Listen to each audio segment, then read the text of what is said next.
Hello and welcome to a slightly different video today. Today I'm playing Star Wars: The Old Republic, which, as you know, is a Star Wars MMORPG. A bit like World of Warcraft, it's the same genre as a game such as World of Warcraft.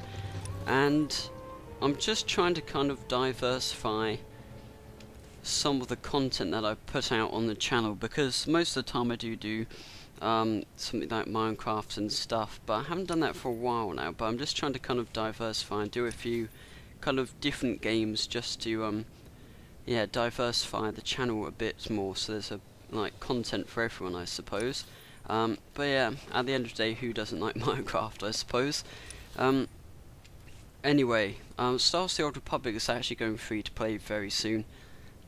In the 1.5 update, which will probably be released next month, I think. And basically that's bringing along a massive update, because this game hasn't been doing particularly well. In fact, it's been doing rather badly lately, which is a bit of a shame, but I think as a whole Bioware hadn't really planned it out at all, because they launched it probably earlier than they needed to. They launched it way before it was ready. In my opinion anyway, because at launch it was missing features that kind of it should have had when it was first launched. So people were playing it thinking, oh, it needs to have this and all that, and the thing is, it did, because it was missing stuff that like every MMO should have. And if it hasn't got that at launch, then you're pretty much stuffed from like off the bat. So in this patch I've actually only just added in, I think, a group finder, which is like in this day and age is quite a necessity for an MMO to be successful. Although having said that, WoW wasn't perfect. WoW's only added in like AoE or area of effect looting. But yeah, when this game was first launched, it was lacking a lot of content. I think in 1.4 they've only really just caught up to where they should have been back when the game was first launched, so it is a bit of a shame, but I think it is getting better now. People are starting to think, actually, it's not doing too badly. People are starting to come back to the game because they decided to give it a break. They think, I don't like this game in the state it's currently in, so they leave, and then after a bit they come back after they hear about the update, and actually they quite enjoy it. So I think it is starting to go back up. Numbers for this game are starting to increase again, which I think is good, because I want to see this game do rather well. And because it is going free to play, I can only imagine that that's going to put up their numbers. But I mean, some of the stuff that they kind of in the restrictions for the free to play are pretty stupid. I think it's something like you're only allowed one action bar or something. So like here I've got like four action bars. You're only allowed one, so you're gonna have to keep on changing your abilities out and stuff. You're only allowed to do like 3 war zones a week or something. But I mean, Bioware did say that the free-to-play option was just for people who want the single-player aspect of games, such as the story. So I suppose you could say it's a bit stupid they're restricting war zones and stuff. But Bioware have specified that the free-to-play is only for the story, and you can buy, I think, from the cartel store, upgrades like war zones and stuff. Again, limited access to the Grand, what's it called, GTN? It's like Grand Trading Network or something like that. You're only allowed like a few items on there. Which I think is fair to say. I mean, I don't think I have sold a couple of things on there, but I honestly don't use it that much. I haven't really used it much at all, to be honest. But yeah, they've only actually just really fixed that. They've only really just fixed the Grand Exchange kind of thing, so it like works properly now, which is good. But again, they have said, oh, that's good for the video. We've actually found prototype gear, which is very nice. And again, that actually does take me on, because if I remember rightly, the prototype gear,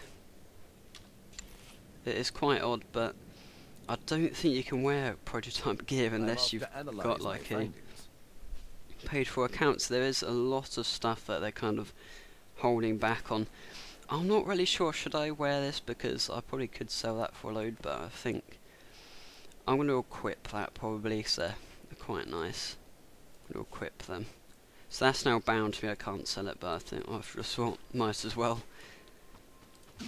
Good boots. They've increased my health, which is good, so I should be able to be a bit better now, I suppose. Just realised that was a very bad idea. Why did I do that?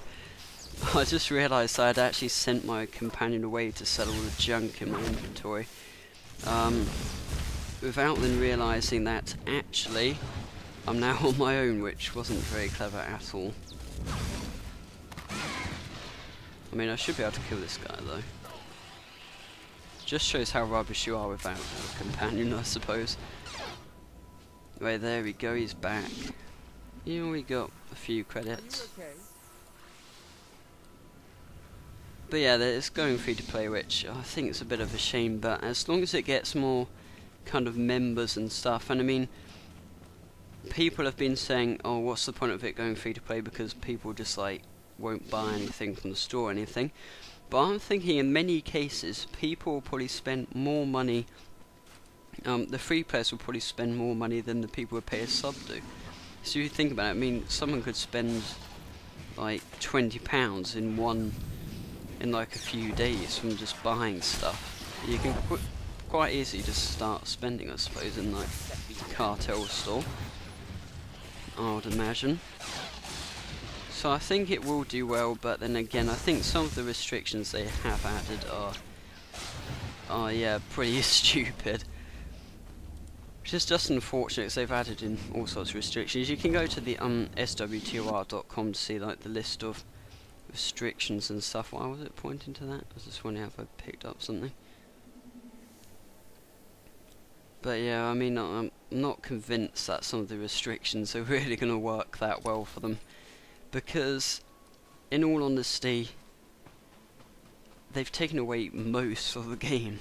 And again, for the subscription point of view, I'm kind of thinking, well, considering I can play the game for free anyway, do I really want to pay £9 like a month just to have like, yeah, 2% more or something? I mean, that's how I see it, but I don't know, because I was kind of expecting that they would maybe put it down a bit, but they haven't. Well, at least I don't think they're going to. But we'll see how that goes. I'm just picking up these mines, I think, for a quest. Or to disarm these or something. But we'll see, yeah, we'll see how it goes, I suppose. But anyway, when it does go free to play, it'll be quite fun, because hopefully you guys will be able to join me. But yeah, I mean, I'm not sure how long this game's going to last, because free to play is kind of their last resort, I suppose, in a sense. I mean, it hasn't worked as a subscription-based game. Bioware have seen that, and they know they need to, oh, no, I'm not going to mug him. And Bioware know that it hasn't really worked as a subscription-based game, so they're making it free to play as a last hope, really. And basically, if this free to play doesn't work and they don't suddenly see a drastic increase in players or whatever, it's probably going to be a bit like a yeah, it's going to be a written off, I suppose, in a sense. Which is a bit unfortunate, because it's only actually reaching its first year. But again, I think numbers are starting to go back up, even like subscription wise, but who knows.